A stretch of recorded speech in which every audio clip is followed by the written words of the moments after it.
Video. Okay.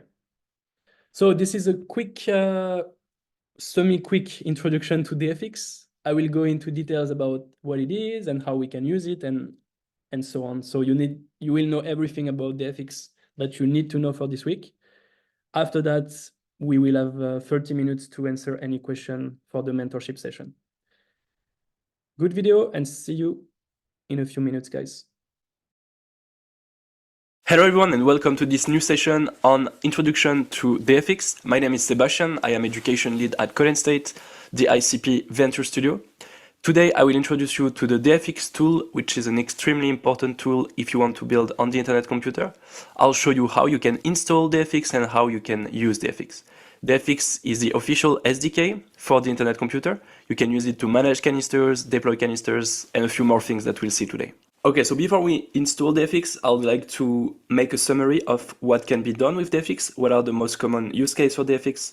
So the most common one is probably going to be deploying canisters. You can use DFX to deploy canisters, whether it's locally or on the internet computer. DFX can be used to manage your identity. So you will have a developer identity with a private key stored on your machine.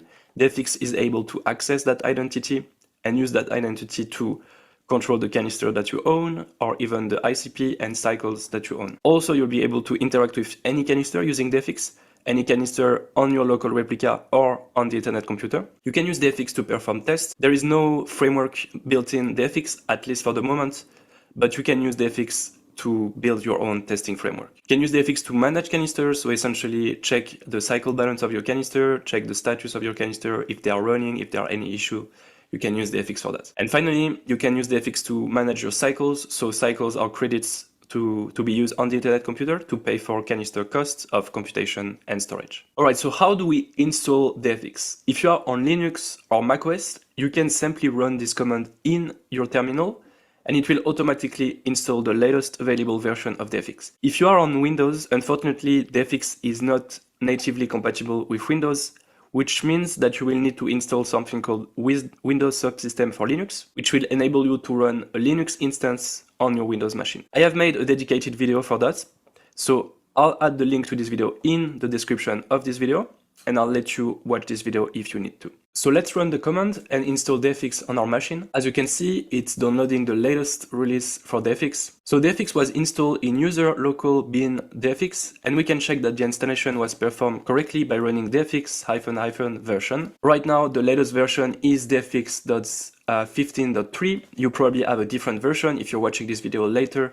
but at least you should see DFX.0.15. One thing I want to mention before we jump into using actually DFX is that DFX, when it's installed, is also installed with other tools, and one of them that is particularly important is the Motoko compiler. So the Motoko compiler is called Mock, and it's actually bundled with DFX when you install DFX. The Motoko compiler is the tool, the software that is used to convert a Motoko file to a WebAssembly module. If you want to access the Mock compiler, you can do it, and you need to check DFX cache.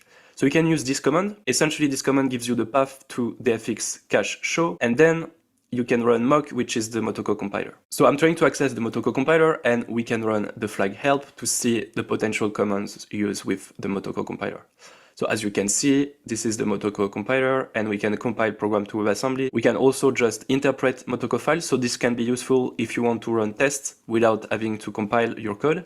And you have a lot of other options that you can look into. All right, let's focus on DFX now. So DFX, we can use DFX help to see the list of potential commands with DFX. This is extremely important, and whenever you are lost and you are not sure how to use a command, you should run DFX help. DFX help gives you a list of commands that you can use. So DFX build, DFX cache, DFX canister, DFX deploy, and so on. Every command has a little explanation associated with it. And if you want to know more about a specific command, you can actually use the DFX help with the subcommand that you want. So for example, we can take DFX ledger. DFX ledger is a command that enables us to access ledger functionality. So if you want to essentially manage your ICPs, transfer ICPs, you could use DFX ledger. And we can do DFX ledger help, and then it gives us the subcommand that can be used with DFX ledger. So DFX ledger account ID, DFX ledger balance, DFX ledger create canister, fabricate cycles, and so on. And you could continue with this pattern until you run out of subcommands. Also, make sure to look into the options.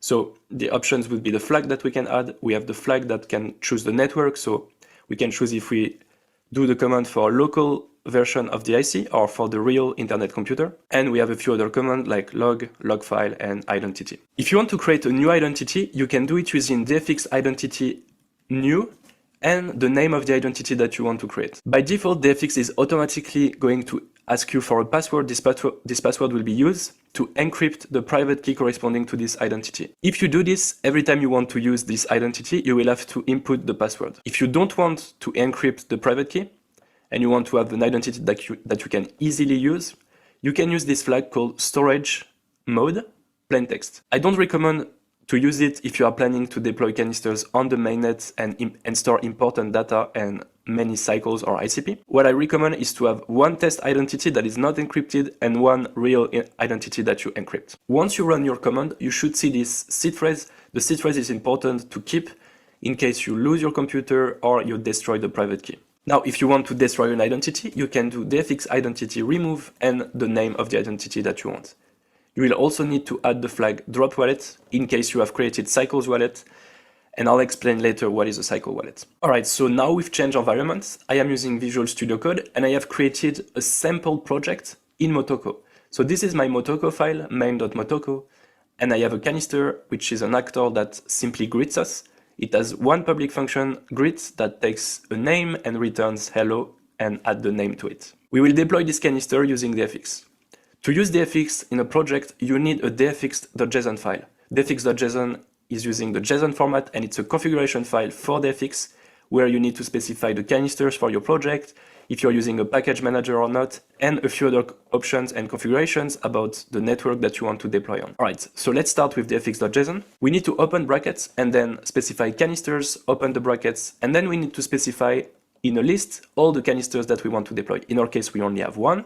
We will call this canister greet. Then we need to specify the main file, which is the entry file for the Motoko compiler. In our case, we have only one file, so it will be the main.motoko file.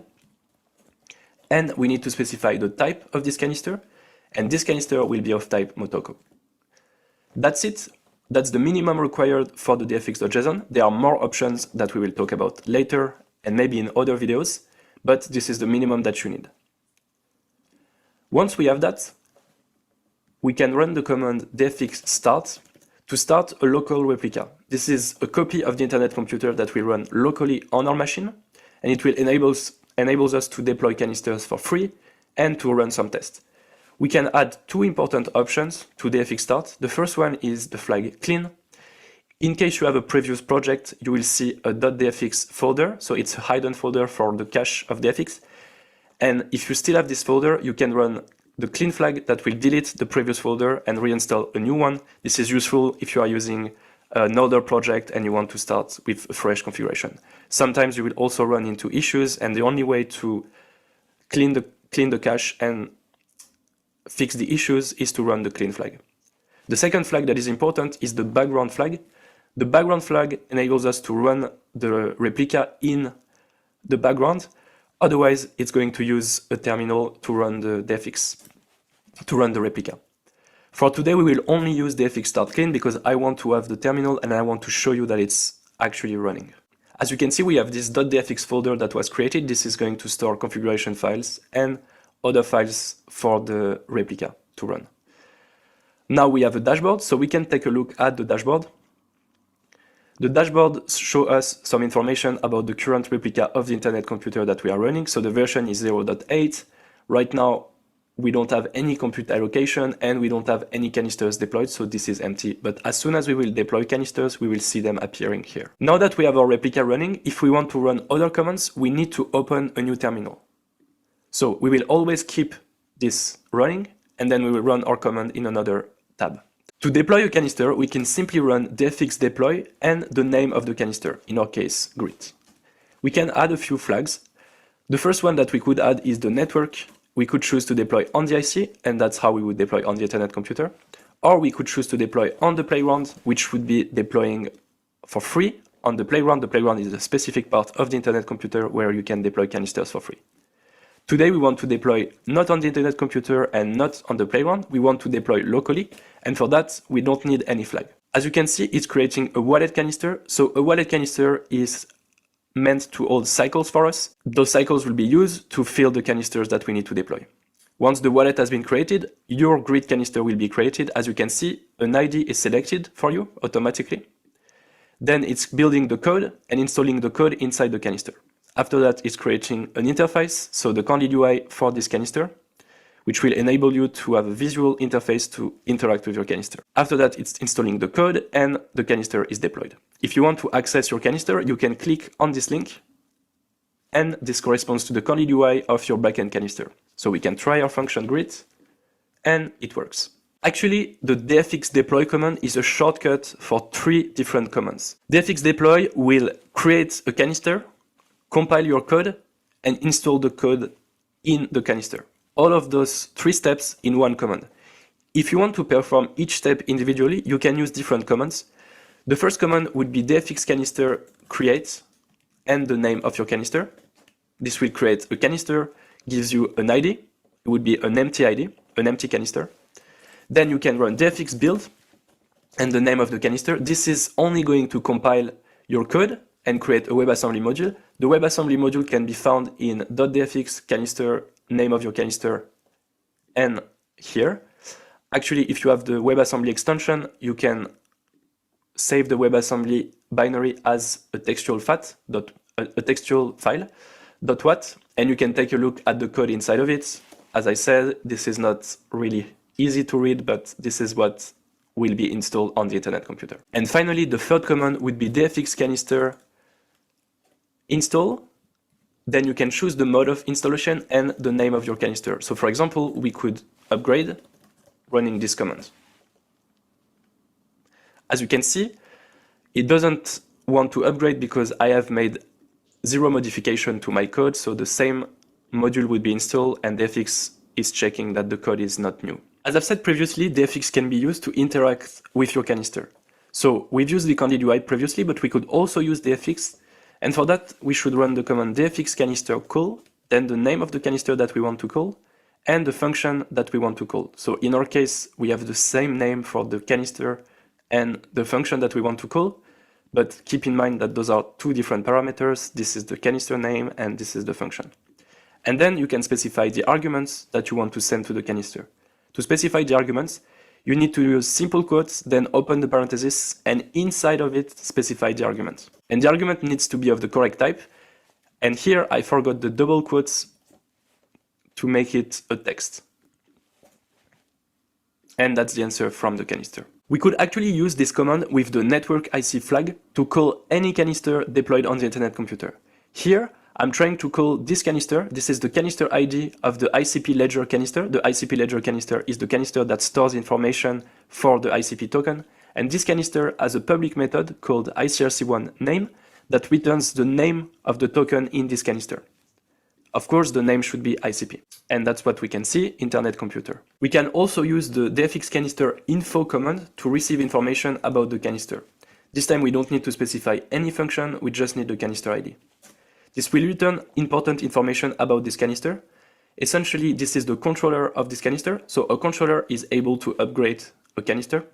This is another canister. So this canister is not controlled by any human, it's actually controlled by another canister. And the module hash. The module hash is the SHA-256 of the WebAssembly module installed inside the canister. This is extremely important if we want to verify the code that is running inside the canister. Another important command that we can look into is dfx canister status and the name of the canister that we want to look. This command can only be used if you are controller of the canister that you're trying to look into. So that's why I'm not doing it with the ICP ledger. I'm not controller of the ICP ledger, of course. So that's why we're doing it with the grid canister that I've just deployed. As you can see, this command gives us way more information about the canister. We can see the status. So the current status is running. The canister could also be stopped or stopping. The controllers are the principal that can upgrade this canister. As you can see, this is my principal, and this is the canister ID of my cycle wallet. I will explain what is the cycle wallet in a few moments. Then we have the memory allocation and the compute allocation. So a canister is always deployed in a specific subnet. By default, all canisters have the same priority regarding memory and computation in the subnet. But in certain situations, you could allocate priority for computation or memory to a specific canister, and you would do it by changing those parameters. By default, you should see 0 for both. The freezing threshold is especially important. The freezing threshold prevents your canister from being deleted by the system. The freezing threshold is a number of seconds that you specify when you deploy your canister, or you can modify it later. By default, it's set to a number of seconds that corresponds to 30 days. The freezing threshold gives you an amount of time where your canister will be frozen, and you will be able to top up with cycles. Top up meaning adding cycles into your canister. If you don't do it after the 30 days of the freezing threshold, your canister will be automatically deleted. When your canister is frozen, it's essentially preserving its cycles, and it's not able to answer any messages from any other canister or user. It's simply not responding, but it's keeping the state and the code in the canister. The memory size corresponds to the memory taken by the canister, and right now it's specified in bytes. The balance corresponds to the number of cycles inside the canister. You could also have cycles that are reserved for computation or storage. Right now we don't have any cycles reserved for that. And that's the specific limit of how many cycles you could reserve. Finally, we can see the module hash, which corresponds to the SHA-256 of the canister, and this is extremely important if we want to verify the code that is running inside this canister. Before we go further, we need to talk about this cycle wallet. So, why does the cycle wallet exist, and what is it used for? Essentially, as I said, when you use DFX, you have an identity which is represented by your public key and private key, and this identity is used for commands, to interact, to deploy canisters, and so on. Unfortunately, it's a limitation of the internet computer, but identities are not able to store cycles. Only canisters can be used to store cycles. And that's why you have a cycle wallet, which is essentially a canister that is deployed for you and controlled by you to store cycles. The cycle wallet is used to send cycles to other canisters, and also because whenever you need to deploy a canister, you need cycles. It's used to deploy canisters.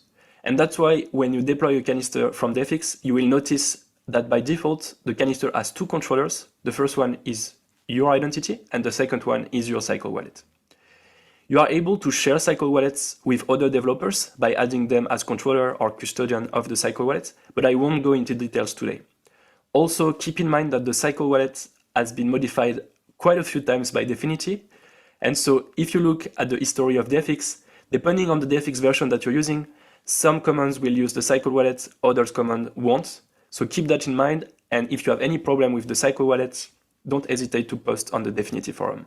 Finally, when we are running locally, the cycle wallet is automatically created for us for free and put cycles inside of it for free as well.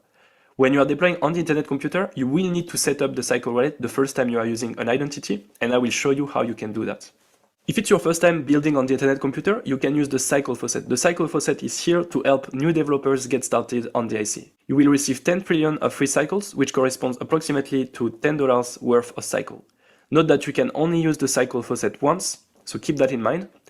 Also, the cycle faucet will automatically set up the cycle wallet for you. You just need to follow the instructions that are specified here. You will receive a code, enter the code, then you will run those following commands, and this will automatically install the cycle wallet for you. If you don't want to use the cycle faucet or you cannot use it for some reason, you need to buy ICP and convert those ICP to cycles and then create your cycle wallet manually. And I will show you how to do that right now. To help you create a cycle wallet, I will actually create a new identity, and I will show you step by step how you can set up the cycle wallet. The first thing we need to do is to switch to using this identity, so DFX identity use and then YouTube. Now we need to check the balance of this identity, so we can run the command dfx ledger network IC balance. This is a new identity, so my balance is of course 0 ICP. And then I need to check my address by running the command dfx ledger network IC account ID. This is the address where I should send ICP if I want to increase my balance. In this tutorial, I assume that you know how to buy ICP and send ICPs to an address. Okay, so I have sent ICPs to this address. Now I can check my balance again, and I should see an updated balance. As you can see, I have one ICP in my account. Currently, one ICP is worth around $12, so that should be enough to create my cycle wallet and also being able to have a few cycles remaining. But keep in mind that the amount that you need depends on the price of ICP. you need around $10 worth of ICP. So if the price of ICP would be $100, you would need 0.1 ICP. If the price of ICP would be $1, you would need 10 ICP. After that, we need to run the following command: defix ledger network IC create canister. Then you need to specify your principal, so you can use this command. This command will call this command first and return your principal, or you could just copy paste your principal here. And then you need to specify the amount of ICP that you want to use. I will use 0.5. You need to make sure you have enough. This is essentially going to create a canister, convert the ICPs to cycle, and put the cycles into this canister. So let's run that. Also keep in mind that this will be specified as the controller of the canister you're creating. The canister you're creating will be empty, and we will need to add the cycle wallet module inside the canister after this command has run. Okay, our canister has been created. So this is the canister ID of our future cycle wallet. Now we need to install the code of the cycle wallet, and for that we can run the following command: defix identity network IC deploy wallet, and then the canister ID that we have here. And that's it. We have our cycle wallet. It's automatically associated to our user, and we can now check the wallet balance. So the wallet balance will be a balance, but this time in cycles and not ICP. So defix wallet network IC balance. So this is a number of cycles that can be used to deploy or top up canisters. If you want to know what you can do with your wallet, you can run defix wallet help, and it will give you all the commands that you can use with your cycle wallet. So you are able to check the balance, you are able to add new controller, custodians. Custodians are identities that you authorize to use the cycles inside your wallets, but they are not able to upgrade, so they are not controllers. Controllers are more important than custodians. Also, you could send cycles from your wallet to another cycle wallet.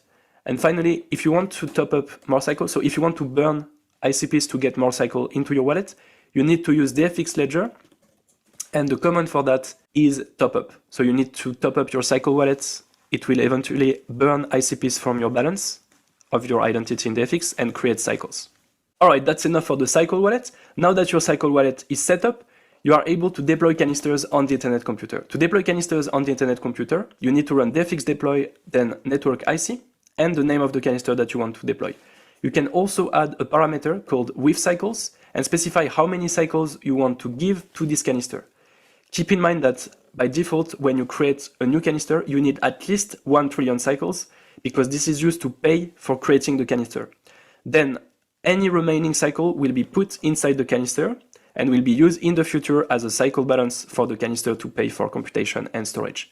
By default, if you don't specify anything, it will be 1 trillion cycle for creating the canister and 3 trillion cycles put by default. So in total, 4 trillion cycles.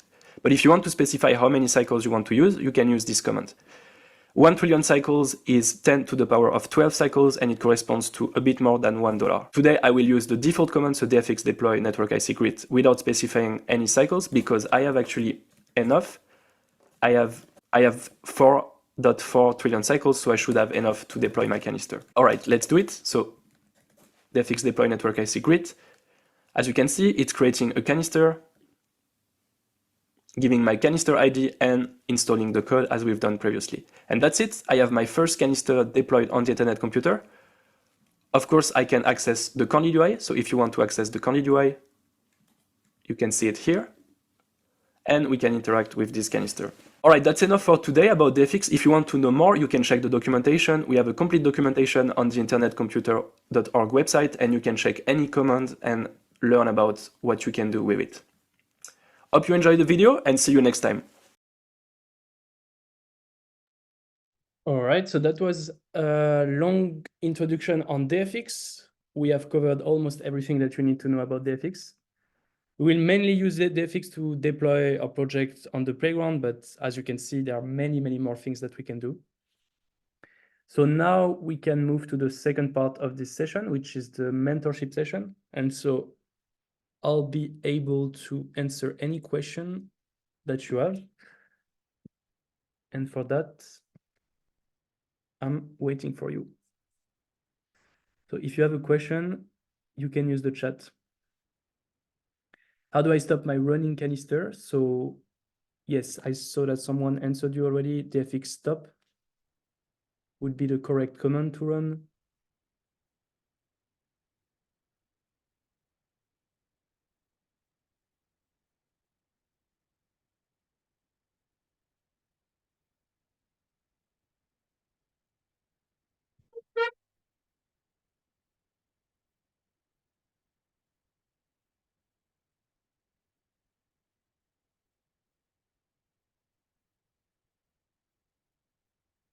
Yes, for this week, I recommend to use the local environment. So um, no, not the local environments. For this week, my first recommendation is to use the Git pod. So as we've seen in the previous session in the Git pod, but if you want to go beyond and if you want to deploy canisters and pay for that, you can, of course, do it locally. But if you want to do it locally, you can watch the video that I've done on it. So this video explains how to set up your environment locally and also how to deploy your first canister.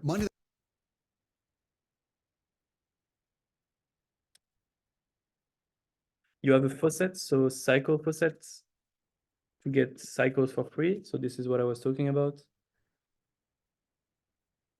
It will give you 10 trillion cycles. You can only use the faucet once.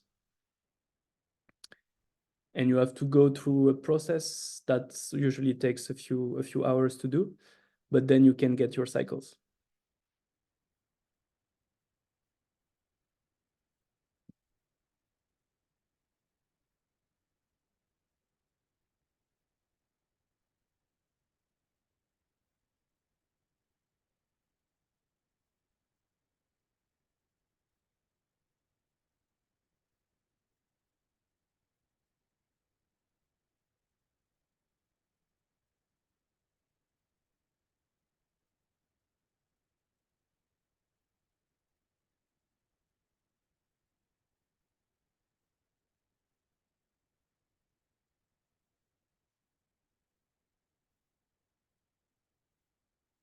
If I use the Git pod, do I need to shut it down or can I just close the tab? You can just close the tab once you're done.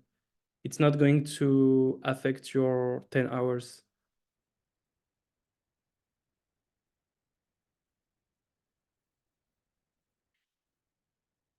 Once you close the Git pod, you can come back to your dashboard and I suggest that you save this link and then you can go back to your workspace at any point. So you can reopen the workspace whenever you need to do like project 2, project 3, and so on.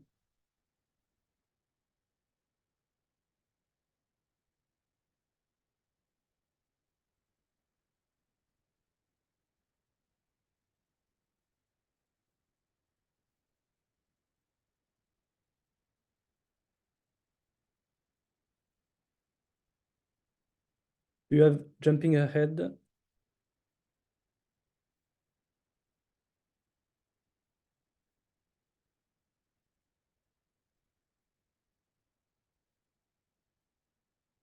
How do I see this output for my canister interface? So you're talking about the interface that is specified here. So this is something that I've written manually. You can, yeah, basically I'm basing that from the functions and the return types. I do believe that when you deploy a canister, so I am inside .dfx, which is a hidden folder from dfx. Canisters project 1, you will see this service.did. So did, this is a candid file. This is the candid interface. And you can see that it looks very similar to what I have here. It's automatically generated from the Motoko file. And it's essentially the file that is used to generate your interface.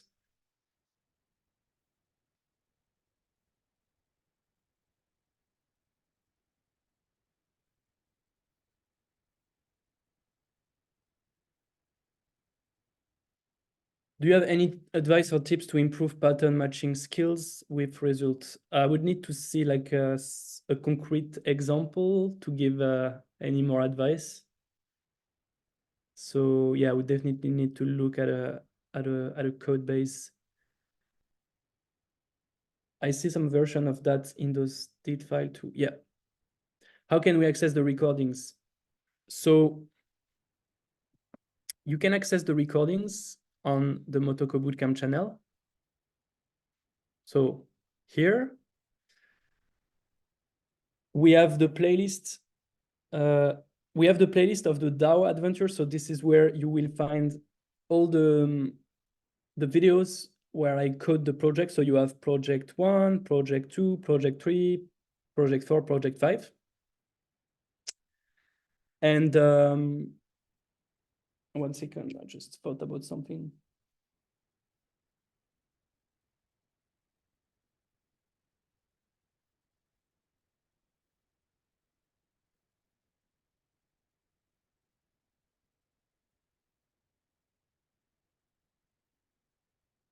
So you have the recordings here, and I'm going to upload in a new playlist that I will send the link later.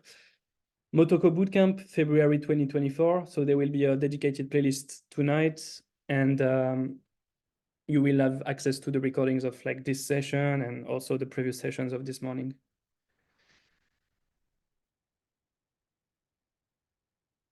I am having trouble installing mobs. I am following the steps here, but when I do mobs init, I am getting permission denied.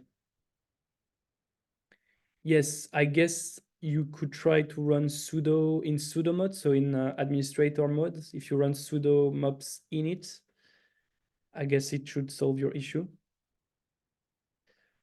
I can't access the private open chat community. So why can't you join us? Is it a problem when you load open chat?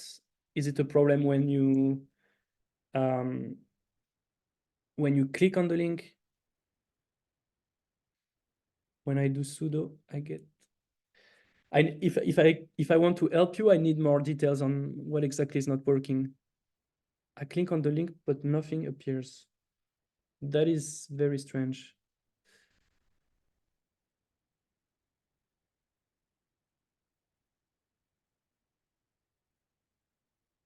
So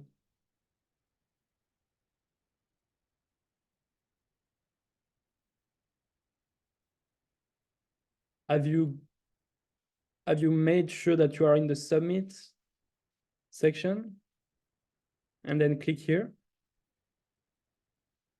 Because it should open a new tab and you should be able to see the group.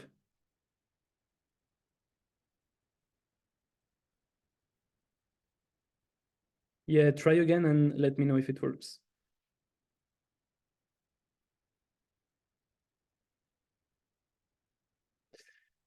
Is it possible to write the entire vote proposal? Okay, so I can see that you are on the project number 4. So this is for the day 4 already, but I can answer that. Yeah, it's totally doable. It's just gonna be less clear and more code. So that's why I've used helper function. But you could totally do it without it. And I'm sure there are many, many ways to make the code cleaner even without helpers function.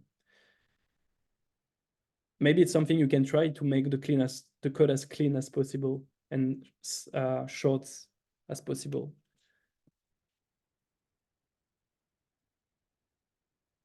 When you log in, it doesn't open to submit section. Yes, indeed, when you log in, you are in the home here, and then you need to go to submit. Yeah.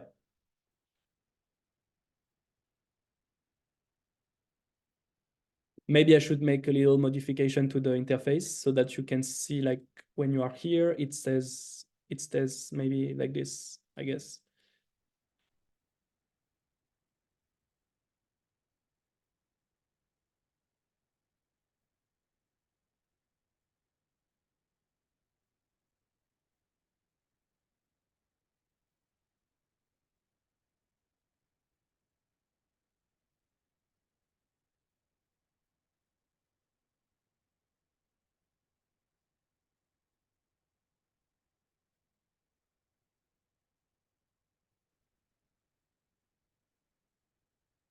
Is there any other question?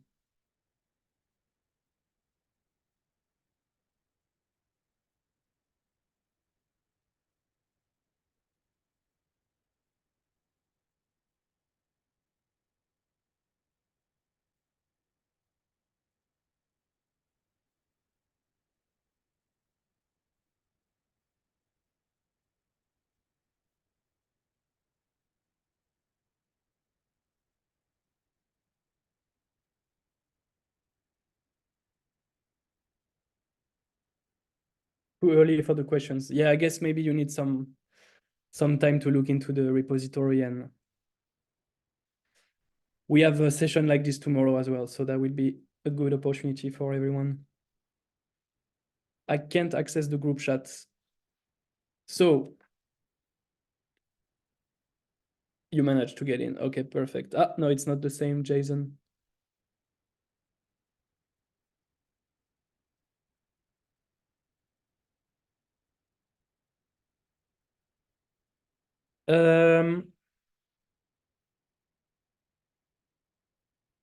Can I get support on the Get manifesto? Yeah, so we would need to share your code.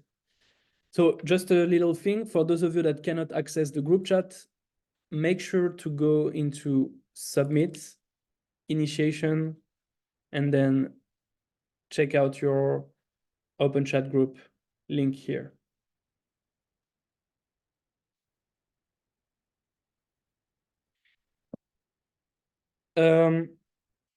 Now next up, can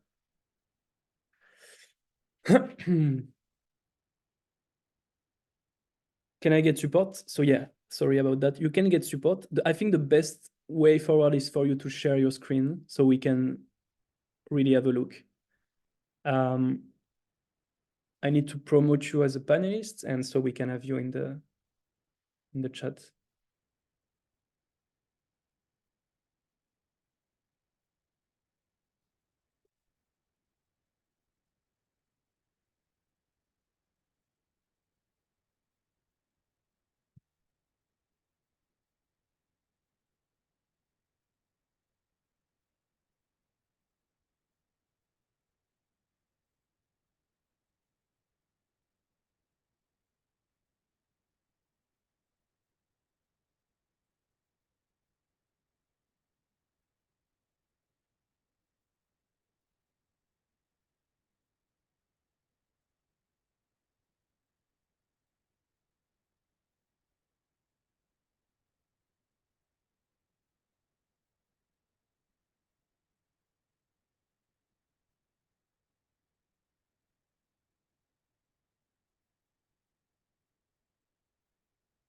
Are you there?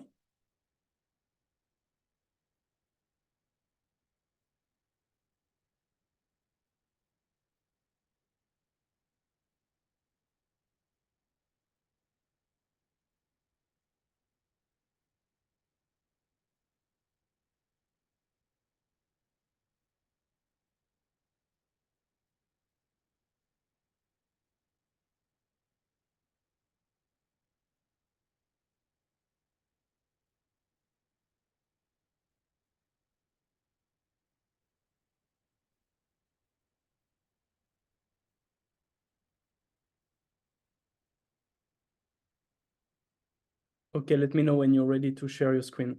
So yeah, this is a good resource to learn the basis of the Motoko language. So here we can do some coding challenges.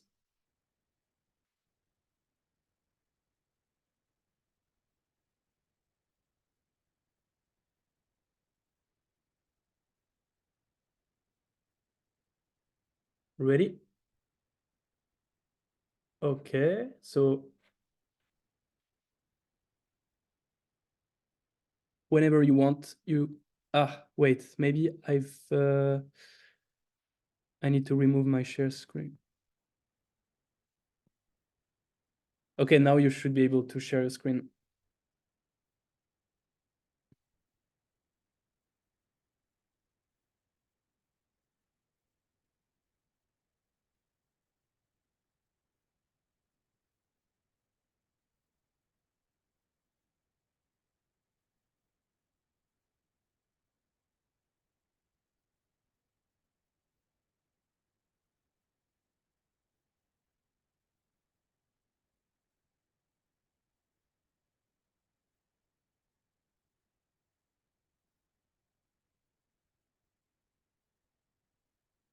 Are you there?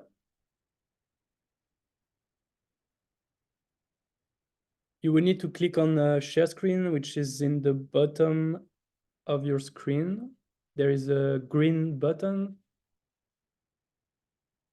that would enable you to share your screen.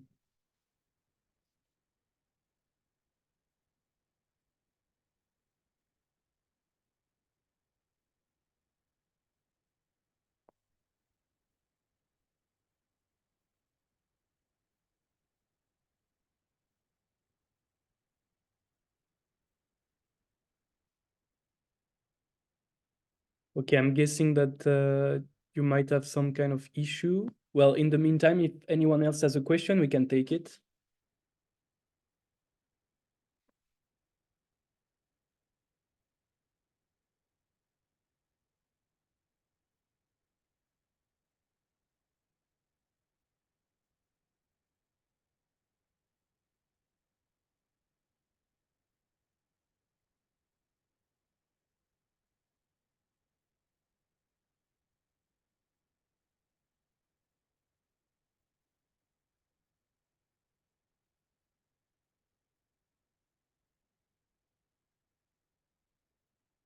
Okay, well, so yeah, we can ask questions out of Motoko. We can talk about more like ICP general question, even about entrepreneurship in Web3. We can talk about what kind of project we could build on the IC, all sorts of things. But I'm guessing that you will have more questions as we go through the week. So let's close this session now. We have 50 minutes of break, and then we come back. There is a team building session. So it's super important session because we will build our teams. You will need to find a name for your teams, a logo, and also you will need to find what type of projects you want to focus on. So there will be different teams with different focus area. And yeah, I'll explain that in 15 minutes. So see you there, and yeah, have a good afternoon.